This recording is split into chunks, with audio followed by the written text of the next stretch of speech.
Violence against women is wrong in all its forms, and it's an issue for everybody to be involved in. We have a leader here in San Diego, Casey Gwinn, our former city attorney who now works for the district attorney and also with the President's Family Justice Center initiative here in San Diego.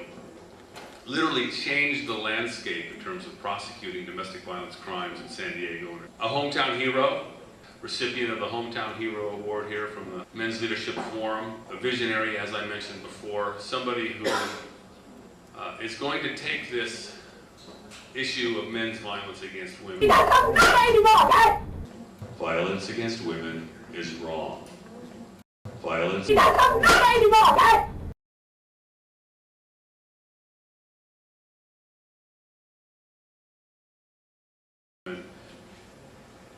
Create even more profound changes than he's done already. And we're honored to have him here in San Diego. And I want you all to join me in welcoming Casey Gwinn.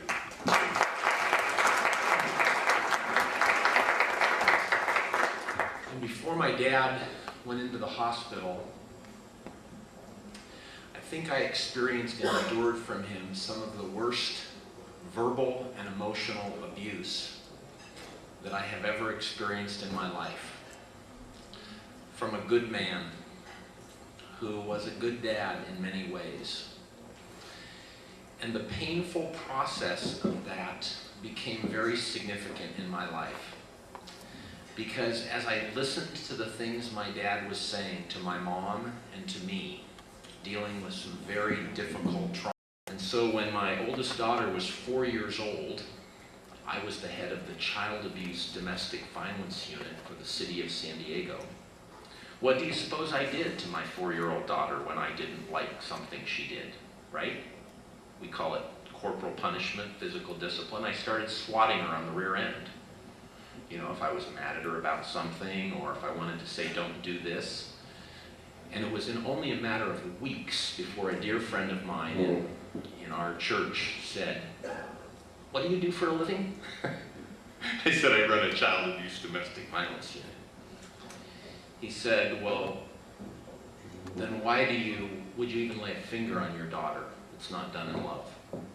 I said, I'm a parent, I'm a discipliner. That's what parents do. He said, I think, Casey, for you need to not lay a finger on your children. You're a generation away from some abuse in your family. You're an at-risk category, Casey. You're type A, a little obsessive compulsive at times. I'd say you pretty much end that whole thing. And by the grace of God, from that day on, I never laid a finger on my children. Batteries. I think there was just an increase in cases. I don't think the cases were prosecuted. When I started in '85, there were very few cases prosecuted. Very few. What's happening that the violence has increased? I actually don't think the violence has increased. I don't think there's actually that much more violence than there ever has been. I think we've just become more aware of what was going on behind closed doors. And In your prosecutions over those years, how many would you say you prosecuted in domestic violence or some crime related to domestic violence? 100, 200 cases? Well, personally, I've probably been involved in a couple thousand cases of supervised lawyers that have probably handled a good, I don't know, 40 or 50,000 cases over the last 20 years. In all those cases, did you ever have a case where in the middle of the case you realized the victim was lying, committing perjury on the stand?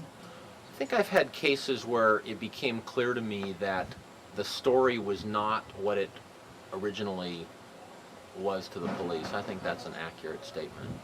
How many of those would you say you recognize out of those years from the 80s to 96 that you recognize the story had changed when it was on the stand? I think that's a pretty small number.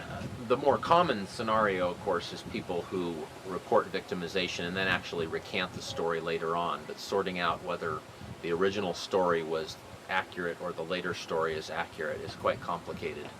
Do they ever apply lie detector tests to the victim to establish, like they would, that they're really telling the truth and not the purported perpetrator?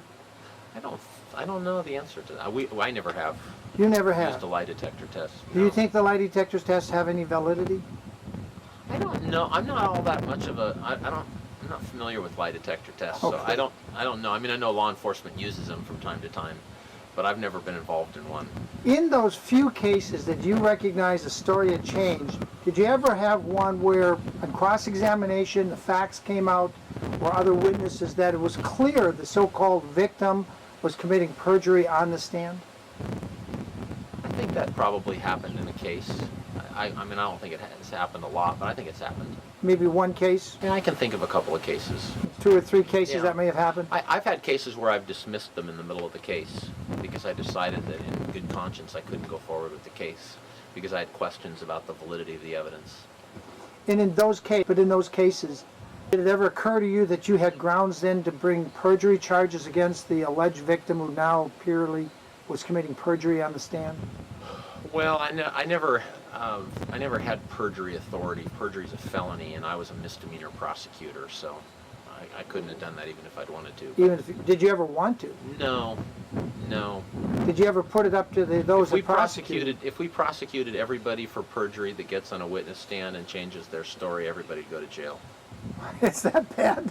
Absolutely. I would say that it's in the thousands of people who take the witness stand and somewhat modify the truth. That's why I depend on forensic evidence most often in my cases to decide what I think the truth is. Photographs, child witnesses, neighbor witnesses, blood evidence, other evidence. Hard facts. Besides the statement of one person or another. So you tried to rely on hard facts to determine Yes. whether you're... Did you catch that about the perjury of San Diego County, California?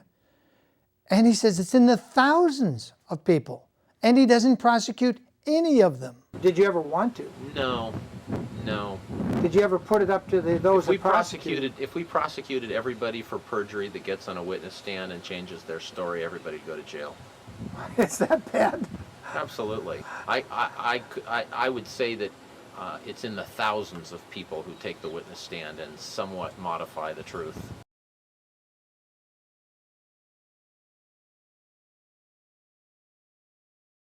There was a protest this morning about this conference from a group from the Men's Center with Harry Crouch.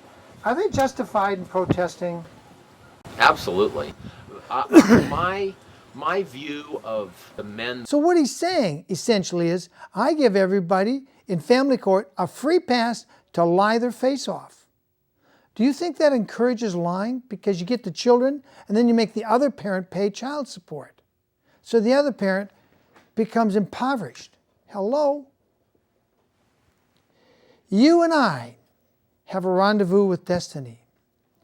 We will preserve our children and for our children this, the last hope of man on earth, or we will sentence them to take the first step into 1,000 years of darkness.